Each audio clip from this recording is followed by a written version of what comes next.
Hello दोस्तों, स्वागत है आपके आज की इस वीडियो में। आज के वीडियो में हम लोग सीखेंगे कक्षा 10वीं के गणित के पाठ 2 बहुपद। ये पाठ 2 है, इसी के हम लोग सीखेंगे कि बहुपद का परिचय, मतलब बहुपद में कौन कौन टाइप से फार्मूले होते हैं, इसके क्वेश्चन को कैसे हल किया जाता है, बहुपद का मीनिंग क्या होता है, मतलब बहुपद के सभी चीज़ों को हम लोग इस वीडियो में सीखेंगे कि कैसे उसको हमें पता चलेगा कि कौन सा बहुपद कौन है, वही इस वीडियो में हम लोग सीखेंगे। ठीक है, तो आइए वीडियो शुरू करते हैं। हमारे सबसे पहले ये जान लेते हैं कि बहुपद होता क्या है। ठीक है, तो बहुपद जानने के लिए उसके पहले जानना होगा कि पद क्या होता है। ठीक है, उसको एक हम लोग एग्जाम्पल के तौर पे लेके समझते हैं। जैसे कि 2x, एक हमारा ये पद दिया हुआ है। ठीक है, इसमें 2x दिया हुआ है, तो ये क्या है, 2 यहाँ पे जो दिया हुआ है वो क्या है, संख्या है। और x जो संख्या के साथ में जो एक कोई भी चीज़ दिया हुआ है, जैसे XYZ है या ABC, कुछ भी यहाँ पे रह सकता है, ये क्या होता है, इसको हम लोग बोलते हैं चर। ठीक है, संख्या होता है उसको हम लोग अचर भी कहते हैं। मतलब कहने का ये मतलब हुआ कि 2x 3y 3b 2b ऐसा कुछ भी दिया हुआ हो जिसमें एक संख्या हो और एक में कोई भी हमारा अल्फ़ाबेट ABCD XYZ ऐसा कुछ भी कोई एक पद चर हो, उसको क्या बोलते हैं हम लोग, पद। एक संख्या और दूसरा चर। ठीक है, संख्या को हम लोग अचर भी कहते हैं। ठीक है, ये क्या हो जाएगा, पद हो जाएगा। ठीक है, और उसी में अगर हम लोग इसको पद को 2-3 बार पद आए या 4 बार पद आए, उसको क्या कहते हैं हम लोग, बहुपद। जैसे कि एग्जाम्पल हम लोग लेते हैं, एग्जाम्पल समझते हैं। जैसे कि दिया गया 2x प्लस 3y बराबर 0। ठीक है, इसमें क्या है, ये हमारा एक पद है, ये हमारा अचर है और ये चर है। ठीक है, उसी तरह यहाँ पे दूसरा पद है। ठीक है, यहाँ पे 2 पद है, तो क्या हो गया, ये बहुपद हो गया। दूसरा एग्जाम्पल लेते हैं, 2x स्क्वायर प्लस 3x बराबर 0, इसमें भी 2 पद है, ये क्या हो गया, बहुपद हो गया। एक और एग्जाम्पल लेते हैं, 2x square plus 3x plus 7 बराबर 0, ये भी क्या हो गया, हमारा बहुपद हो गया। क्योंकि इसमें देखिए यहाँ पे एक्स स्क्वायर, ये क्या हो गया, हमारा चर हो गया, ये अचर हो गया। इसमें भी x हो गया चर, ये अचर, और यहाँ पे क्या है, ये सिर्फ संख्या है। ठीक है, तो ये क्या होगा, उसी तरह यहाँ से पता चला कि 1 पद 2 पद और ये 3 पद, मतलब यहाँ पे 3 पद है, तो ये क्या हो गया हमारा, ये भी बहुपद हो गया। एग्जाम्पल से हम लोगों ने सीख लिया। ठीक है, अब इसमें हम लोग एक चीज़ और समझते हैं कि बहुपद का प्रकार क्या होता है। ठीक है, बहुपद का प्रकार देखना है पद की संख्या के आधार पर। ठीक है, मतलब कितने पदों की रहेगा उसकी संख्या के आधार पर हमें देखना है बहुपद का प्रकार। ठीक है, इसमें 3 प्रकार होता है, एक पदी होता है, द्विपदी होता है और त्रिपदी बहुपद होता है। ठीक है, एक पदी बहुपद में कौन सा आएगा, आप लोगों ने यहाँ पे देखा है, पद की संख्या के आधार पर, मतलब पद कितना है उसका संख्या रहेगा। पद क्या होता है हमारा, जैसे कोई एक नंबर और उसके साथ में कोई अल्फ़ाबेट, वो हमारा पद हो गया। ठीक है, तो एक पदी मतलब कहने का एक पदी मतलब एक पद ही रहेगा, जिसमें या तो 5x 2x कुछ भी हम लिख दें, ये क्या हो गया, हमारा एक पद ही हो गया। उसी तरह सेकेंड है द्विपदी। द्विपदी में हमारा क्या होगा, 2 कोई भी पद आएगा। जैसे कि देखिए एक पद यहाँ पे है, जोर के साथ में हमारा एक पद यहाँ पे है, मतलब ये क्या होगा, द्विपदी होगा। और उसी तरह त्रिपदी है, इसका example 3x square plus 3x plus 2, ये क्या हो गया, हमारा त्रिपदी हो गया। एक पद हमारा यहाँ हो गया, एक पद यहाँ और एक पद यहाँ, ये 3 पद हो गया, तो इसको क्या कहेंगे हम लोग, त्रिपदी बहुपद कहेंगे। ठीक है, तो बहुपद के प्रकार जो होता है संख्या के आधार पर 3 होता है, एक पदी, द्विपदी, त्रिपदी। ठीक है, अगला विषय हमारा दिया गया है बहुपद की घात। ठीक है, बहुपद की घात, घात मतलब क्या होता है, घात को इंग्लिश में हम लोग पावर भी कहते हैं। ठीक है, इसी को समझना है कि बहुपद की घात किसे कहते हैं। क्या दी लिखा हुआ है, चर की सबसे बड़ी घात को बहुपद की घात कहा जाता है। ठीक है, ऐसे आपको समझ में नहीं था, इसका भी एग्जाम्पल लेते हैं। अगर दिया हुआ है यहाँ पे x का पावर 4 प्लस x का power 5 plus 3x square plus x plus 7 बराबर 0। ठीक है, ये एक क्या है, हमारा बहुपद यहाँ पे दिया गया। ठीक है, तो इसका अगर हमें पूछा जाए कि बहुपद का इसका घात क्या है, तो क्या होगा, चर की सबसे बड़ी घात को बहुपद का घात कहते हैं। इसका अगर पूछ रहा है कि सबसे चर इसके बहुपद का घात क्या होगा, तो यहाँ पे एक चर है, यहाँ भी है, यहाँ भी, यहाँ भी, यहाँ भी, तो सबसे बड़ा घात कौन सा है, x का पावर 4। ठीक है, लेकिन उससे भी बड़ा क्या है, यहाँ पे x का पावर 5। मतलब यहाँ पे इस अगर ये हमारा क्वेश्चन दिया गया है, तो इस क्वेश्चन के लिए हमारा बहुपद की घात क्या हो जाएगा, सबसे बड़ा घात 5 दिया हुआ, इसके लिए इसका आंसर 5 हो जाएगा। ठीक है, एक और एग्जाम्पल ले लेते हैं, 2x square plus 3x plus 7 बराबर 0, ठीक है। यहाँ पे बहुपद का घात क्या हो जाएगा, सबसे बड़ा घात यहाँ पे दिया हुआ है कितना 2, तो आंसर हो जाएगा इसका 2। एक और एग्जाम्पल ले लेते हैं, 3 का x का power 4, 3x square plus 2x plus 9 बराबर 0, ठीक है। इसमें क्या है, यहाँ पे 4 दिया हुआ घात, फिर 2 है, यहाँ पे घात 1 है, तो सबसे बड़ा घात क्या हो गया 4 हो गया, तो इसका आंसर क्या हो जाएगा 4 हो जाएगा, ठीक है। यहाँ पे भी क्या है, बहुपद का प्रकार घात के आधार पर। इसके पहले वाले हम लोग विषय में पढ़ा था अभी कि बहुपद का प्रकार जो होता है वो पद की संख्या के आधार पर होता है, कितना था 3 था, और उसी तरह पढ़ना है घात के आधार पर कितना होता है वो भी हमें पढ़ना है, ठीक है। तो रैखिक बहुपद सबसे पहला है हमारा रैखिक बहुपद, द्विघात बहुपद है दूसरा है, और तीसरा है त्रिघात बहुपद, ठीक है। तो रैखिक बहुपद क्या होता है, मतलब रैखिक बहुपद में सबसे जो बड़ा बहुपद होगा वो क्या होगा 1 होगा, ठीक है। जैसे कि कोई भी क्वेश्चन अगर दिया गया है उसमें अगर सबसे बड़ा बहुपद कितना होना चाहिए, 1 बहुपद होना चाहिए, तो कितना हो जाएगा, वो हमारा रैखिक बहुपद है। एग्जाम्पल से समझते हैं, अगर x प्लस 2 हम लोग लिखते हैं तो ये क्या हो जाएगा हमारा रैखिक बहुपद हो जाएगा। कैसे रैखिक बहुपद होगा, क्योंकि यहाँ पे x का सबसे बड़ा, यहाँ पे इस जो हमारा बहुपद दिया गया है x प्लस 2, इसमें सबसे बड़ा जो घात है वो कितना है, x का पावर कितना है, कुछ नहीं है, मतलब क्या है यहाँ पे 1 है, मतलब सबसे बड़ा घात 1 है, तो इसलिए हम लोग इसको क्या कहेंगे रैखिक बहुपद कहेंगे। उसी तरह दूसरा दिया गया द्विघात बहुपद, इसका एग्जाम्पल लेते हैं, 2x square plus 3x plus 4। द्विघात बहुपद में क्या हो जाएगा, सबसे बड़ा घात कितना होना चाहिए, द्वि मतलब 2, तो सबसे बड़ा घात 2 होना चाहिए। यहाँ पे क्या है, x का सबसे बड़ा घात 2 है, यहाँ पे 1 है, यहाँ पे 2 है, तो इसलिए इसको द्विघात बहुपद कहेंगे। उसी तरह त्रिघात बहुपद है, x का पावर 3 प्लस 2x प्लस 3, ठीक है। इसमें क्या है, सबसे बड़ा जो घात है x का पावर घात कितना है 3 है, यहाँ पे 2 है, और x का पावर कितना है, यहाँ पे कुछ नहीं है, मतलब यहाँ पे 1 है, ठीक है। तो यहाँ पे क्या हो गया, x का सबसे बड़ा घात कितना है हमारा 3 है, इसलिए इसको त्रिघात बहुपद कहा जाता है, ठीक है। अब एक चीज़ और आप लोग यहाँ पे पूछेंगे कि त्रिघात यहाँ पे है, अगर 3 घात से ज़्यादा दिया गया है, x का पावर 4 है नहीं तो 5 है, तो उसको क्या कहेंगे, उसको हम लोग क्या कहते हैं, सीधे बहुपद कहते हैं, ठीक है।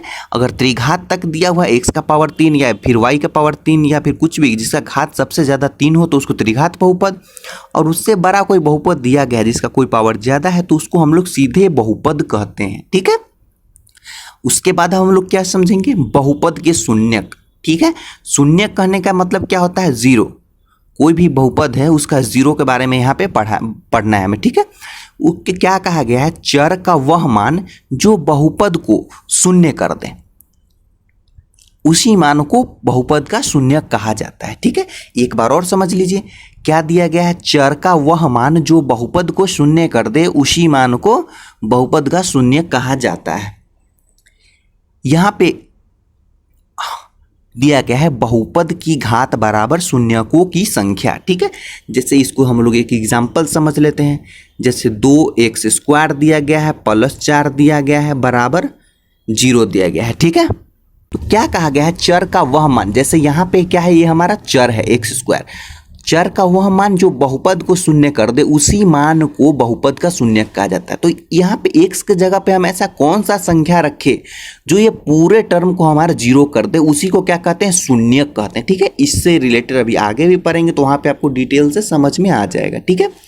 आगे क्या दिया गया, बहुपद की घात बराबर शून्यकों की संख्या। जैसे ये अगर हमारा एग्जाम्पल एक दिया गया है 2x स्क्वायर प्लस 4 बराबर 0, क्वेश्चन अगर दिया गया है तो इसमें अगर पूछता है बहुपद की घात कितना है या शून्यकों की संख्या कितना है, वो सेम ही बात होगा। तो कितना हो जाएगा, बहुपद का जो जितना घात होगा, 2 यहाँ पे है तो यहाँ पे शून्यकों की संख्या भी 2 होगी, ठीक है। मतलब 2 ऐसी संख्या यहाँ पे निकलेगी जो इसको यहाँ पे हम लोग रखेंगे तो क्या हो जाएगा, वो संख्या 0 हो जाएगा, ठीक है। इसको आगे समझेंगे, अभी आगे के लिए दूसरा विषय समझते हैं। आगे विषय हमारा दिया गया है बहुपद के शून्यकों की ज्यामितीय अर्थ, ठीक है। ज्यामितीय मतलब क्या हो गया, हमारा ये जो ग्राफ के रूप में जो भी दर्शाया जाता है x और y एक्सिस के रूप में, उसी को क्या बोलते हैं, ज्यामितीय बोलते हैं, ठीक है। तो इसी को हमें पढ़ना है। एग्जाम्पल पे हम लोगों ने लिया है बहुपद के शून्यक px के लिए ज्ञात करें, ठीक है। यहाँ पे हमें निकालना है। अगर ये हमारा एक एक्सिस दिया गया, देखिए यहाँ पे x एक्सिस दिया गया है, ये y एक्सिस दिया गया है, यहाँ पे हमारा कोऑर्डिनेट है जो 0 है, ठीक है। इसमें हमें शून्यकों की संख्या निकालना है। अगर हम लोग यहाँ से ऐसे ये अगर क्वेश्चन दिया गया है तो इसमें पूछा जाएगा शून्यकों की संख्या कितना है, तो उसको हमें कैसे निकालना है शून्यकों की संख्या। शून्यकों की संख्या कैसे निकलेगा, हमारा जो एक्स एक्सिस का लाइन है, यहाँ पे एक्स है, ये एक्स एक्सिस लाइन है, ये वाई एक्सिस लाइन। तो एक्स एक्सिस लाइन को जो हमारा रेखा दिया गया है, जो हमारा यहाँ पे ग्राफ दिया है, वो या तो टच करना चाहिए एक्स एक्सिस लाइन को या फिर एक्स एक्सिस लाइन को काटे।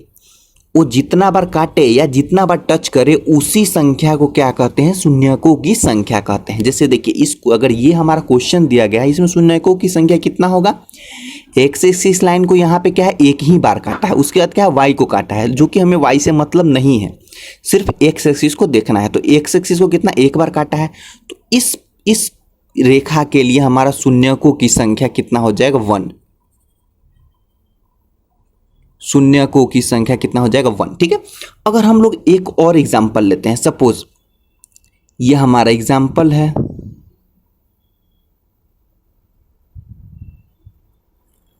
ठीक है। अगर ये हमारा दूसरा एग्जांपल, तो इसमें अगर शून्यकों की संख्या पूछा जाए तो कितना होगा, देखिए यहाँ पे एक बार टच किया, यहाँ पे एक से रेखा को काटा है, फिर यहाँ पे एक से रेखा को काटा है, फिर यहाँ पे एक से रेखा को टच किया और फिर यहाँ पे एक से रेखा को काटा है, तो कितना हो गया 1 2 3 4 5। तो इस वाली रेखा के लिए शून्यकों की संख्या कितना हो जाएगी 5, ठीक है। तो शून्यकों की संख्या वैसे ही निकाला जाता है कि एक्स एक्सिस को हमारा वो रेखा कितनी बार टच करना चाहिए या फिर काटना चाहिए, तो उसी को क्या बोलेंगे, शून्यकों की संख्या बोलेंगे, ठीक है। और हम लोग अगले विषय की तरफ बढ़ते हैं। अगला विषय है हमारा बहुपद के शून्यकों और चर में संबंध। जो हमारा शून्यक होता है और चर होता है, दोनों में क्या संबंध होता है, वही इस विषय में हम लोग सीखेंगे, ठीक है। यहाँ पे हमारा द्विघात बहुपद के लिए दिया गया है, तो द्विघात बहुपद को कैसे हम लोग लिख सकते हैं, उसका जो जनरल फॉर्म होता है लिखने का वो क्या होता है, ax² plus bx plus c बराबर 0 होता है, ठीक है। यहाँ पे क्या हो गया, ये a b और c क्या होगा, यहाँ पे a b और c कोई भी संख्या होगा, ठीक है। यही हमारा, और जो x² x क्या हो जाएगा, वो सभी क्या हो जाएगा, हमारा चर हो जाएगा, और a b c क्या है यहाँ पे अचर है, ठीक है। तो इसको हम लोग को यहाँ पे देखना है कि शून्यकों का योग क्या होता है, फार्मूला शून्यकों का गुणनफल। उसके बाद हम लोग को दोनों में संबंध देखना है कि बहुपद के शून्यक और चर में क्या संबंध होता है, ठीक है। यहाँ पे दो हमारा फार्मूला दिया गया है कि अगर शून्यकों का योग अल्फा और बीटा, अगर द्विघात बहुपद में हम लोग शून्यकों निकालते हैं शून्यक, तो उसमें अल्फा और बीटा 2 निकलता है, ठीक है। तो अल्फा और बीटा को दोनों जोड़ेंगे तो कितना आना चाहिए, -b/a आना चाहिए, ठीक है। अल्फा और जोड़ बीटा बराबर -b/a दोनों आना चाहिए, यही हमें प्रूफ करना है। और शून्यकों का गुणनफल अल्फा इंटू बीटा करेंगे तो c/a आना चाहिए, ठीक है। इसको हम लोग एग्जाम्पल पे समझते हैं, तब आपको अच्छे से यहाँ पे समझ में आ जाएगा, ठीक है।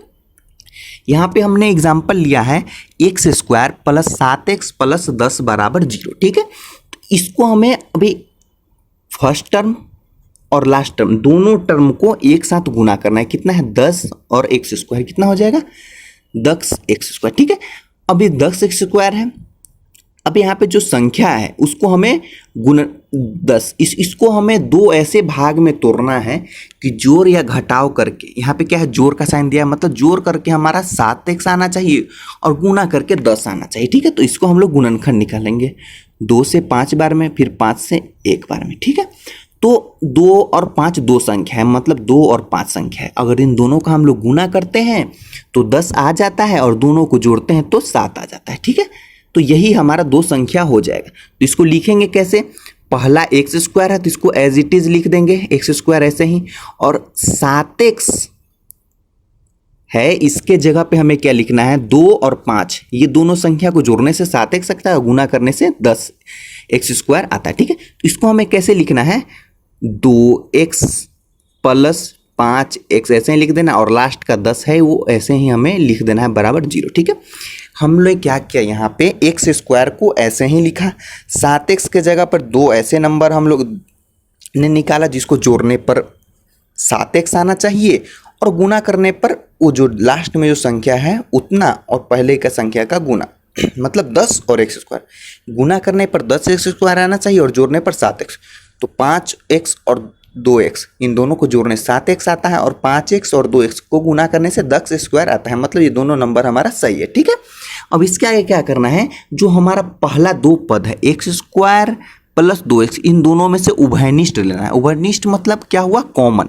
दोनों में से क्या कॉमन आएगा, यहाँ x² है, यहाँ पे सिर्फ x है, मतलब x यहाँ से कॉमन आ जाएगा। तो यहाँ पे क्या बचेगा, x कॉमन आ गया तो बच जाएगा भीतर में x प्लस यहाँ से x हमने बाहर ले लिया तो यहाँ पे बच जाएगा 2, फिर प्लस 5x प्लस 10 में से क्या कॉमन आएगा, इसमें ही 5 है और इसमें भी 5 आएगा 2 बार में, तो 5 यहाँ से कॉमन ले लेते हैं, x बच जाएगा प्लस 10 5 से भाग देंगे इसमें तो 2 हो जाएगा बराबर 0। यहाँ से क्या पता चला, एक ये x प्लस 5 हो गया और एक आ गया हमें x प्लस 2, 2 पद आ गया हमारे पास। ठीक है, कैसे हमें देखिए अंदर में क्या है, x प्लस 2 यहाँ भी आया और यहाँ भी आया। ये हल करने के बाद आपको दोनों जो अंदर ब्रैकेट में है वो समान पद ही आना चाहिए। यहाँ पे x प्लस 2 आया तो यहाँ भी x प्लस 2 ही आना चाहिए, और यहाँ पे बाहर में कोई भी दूसरा संख्या आएगा, जैसे x प्लस 5 आ गया तो एक पद कौन सा हो जाएगा हमारा, x प्लस 5 बराबर 0, और एक पद हो जाएगा x प्लस 2, क्योंकि दोनों जगह वही है इसलिए x प्लस 2 बराबर 0। ठीक है, अब यहाँ से x प्लस 5 बराबर 0 है तो यहाँ से x का मान कितना निकल जाएगा, -5, इसी को क्या बोलते हैं, अल्फा। ठीक है, उसी तरह x प्लस 2 बराबर 0 है तो x बराबर -2 हो जाएगा, तो यही हमारा क्या हो जाएगा, बीटा। जो 2 निकला है x का मान, एक अल्फा हो जाएगा और एक बीटा हो जाएगा। इसमें से कोई एक को अल्फा ले लेते हैं, हमने पहले वाले को अल्फा लिया और दूसरे वाले को बीटा लिया। ठीक है, अब इसमें हम लोग को ये हमें पता चल गया कि 2 हमारा मान आ गया, यहाँ से अल्फा और बीटा आ गया। अब हमें क्या करना है, शून्यकों का योग, ये हमें प्रूफ करना है। ठीक है, तो शून्यकों का योग अल्फा प्लस बीटा, तो यहाँ हम लोगों ने लिख लेते हैं अल्फा प्लस बीटा बराबर -b/a। यहाँ पे दिया हुआ है शून्यकों का योग इतना आना चाहिए, अल्फा प्लस बीटा बराबर -b/a आना चाहिए। ठीक है, तो हमारा अल्फा कितना है, -5 प्लस बीटा कितना है, -2 आया है तो -2 यहाँ पे लिख दी, -b है यहाँ पे। ठीक है, अब यहाँ पे क्या देखना है हमारा कि यहाँ पे अभी मैंने थोड़ी देर पहले आपको ऊपर में बताया था कि हमारा बहुपद का जो सामान्य जनरल फॉर्म होता है वो क्या होता है, ax² plus bx plus c। ठीक है, वही चीज़ यहाँ पे देखना है, क्या है ये हो हमारा हो गया ax² plus bx plus c। ठीक है, मतलब a यहाँ पे कुछ नहीं दिया, मतलब यहाँ पे 1 है। ठीक है, तो हमें यहाँ पे क्या डालना है, -b, मतलब b का नंबर हमें चाहिए। तो b क्या हो जाएगा, ये वाला बीच वाला टर्म हो जाएगा, यही b हो जाता है, आगे वाला a और लास्ट वाला c। ठीक है, तो a और b और c क्या होता है, वो पद का संख्या। यहाँ पे क्या है, ax² है तो यहाँ पे a 1 हो जाएगा, ax² दिया हुआ है। उसी तरह फिर bx है, bx कितना हो जाएगा, 7x, मतलब b क्या हो गया 7। ठीक है, तो -7b हो गया बटा a कितना है, x² के आगे कोई भी संख्या नहीं मतलब 1 है। ठीक है, तो यहाँ से अब हमें क्या है, -7 और -2 हो जाएगा, कितना हो जाएगा, -5 और -2 हो जाएगा -7 बराबर -7/1। कोई भी संख्या का बटा में 1 है तो उसको हम लोग नीचे से 1 हटा देंगे तो समान ही रहेगा। ठीक है, तो -7/7 ये हमें प्रूफ हो गया। ठीक है, अब अगला हमें क्या यहाँ से बोल रहा था, alpha into beta, alpha into beta ये हमें निकालना है। अल्फा इंटू बीटा बराबर क्या होता है, c/a, यहाँ पे दिया हुआ है c/a। तो अल्फा कितना हमारा दिया गया है, -5, बीटा है हमारा -2 बराबर c क्या होता है, लास्ट वाला संख्या। लास्ट वाला संख्या कितना है, 10/a कितना है हमारा, यहाँ पे 1, तो 1 हम लोगों ने लिख दिया। ठीक है, -5 और -2 दोनों को गुना करेंगे तो प्लस का 10 आ जाएगा बराबर, यहाँ पे 10/1 है तो 10 आ जाएगा। ठीक है, तो यहाँ से क्या हुआ, हम लोगों ने प्रूफ कर दिया कि कोई भी बहुपद है उसका 2 शून्यक हम लोगों ने निकाला। यहाँ पे अल्फा और बीटा 2 शून्यक निकला और दोनों शून्यकों का योग करके -b/a आया और शून्यकों का गुणनफल करके c/a यहाँ पे आ गया। ठीक है, तो ये था हमारा इस चैप्टर का लास्ट विषय। यहीं पे इस तरह के, अब इस चैप्टर में आपके सारे क्वेश्चन इसी जितने भी टाइप्स के मैंने आपको पढ़ाया है वो विषय, उस सभी टाइप्स के आपको मदद से इस चैप्टर के सारे क्वेश्चन हल हो जाएंगे। इसके बाद अभी 2.1 का हमारा चैप्टर का फर्स्ट फर्स्ट प्रश्नावली का भी क्वेश्चन का वीडियो आएगा, उसके बाद 2.2 का आएगा। तो इस वीडियो का आप लोग अच्छा लगा हो तो अपने दोस्तों के साथ ज़रूर शेयर कीजिएगा, और नए हैं तो चैनल पे ज़रूर सब्सक्राइब कीजिए।